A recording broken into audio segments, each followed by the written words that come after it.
Një në çdo 20 apo 30 fëmijë në qytetin e Korçës ka nevojë për trajtim logopedik. Apeli vjen nga specialistët e fushës në ditën ndërkombëtare të logopedisë, të cilët gjithashtu thonë se ndërhyrja e hershme bën që edhe trajtimi të jetë më efikas. Sipas logopedes Alesia Filipi, Korça është një nga qytetet problematike sa i takon zhvillimit të folurit te fëmijët. Një situatë e tillë ndodh edhe për shkak të mungesës së jodit, të vitaminës D apo problemeve të prindërve me tiroiden. Edhe Korça po drejtohet drejt logopedit, sepse kanë fëmijë që kanë shumë nevojë për këtë problematik.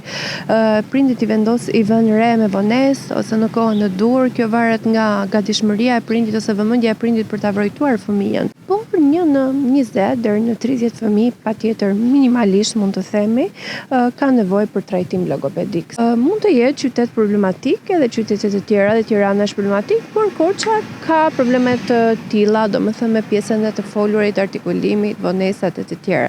Nuk ka një shifër eksakte, normalisht ndikon mungesa e vitaminës D, që lidhet me nivelin e Korçës mbi nivelin e detit, mungesa e jodit gjithashtu, problematika të cilat kanë shumë me tiroidet, prindrit, domethënë mban pjesën, problematika gjenetike, të cilat duhen cekur. Të tjerë faktorë ndikues në vonesat e të folurit e fëmijët janë edhe përdorimi i teknologjisë apo ekspozimi ndaj kimikateve ushqimore të formave të ndryshme.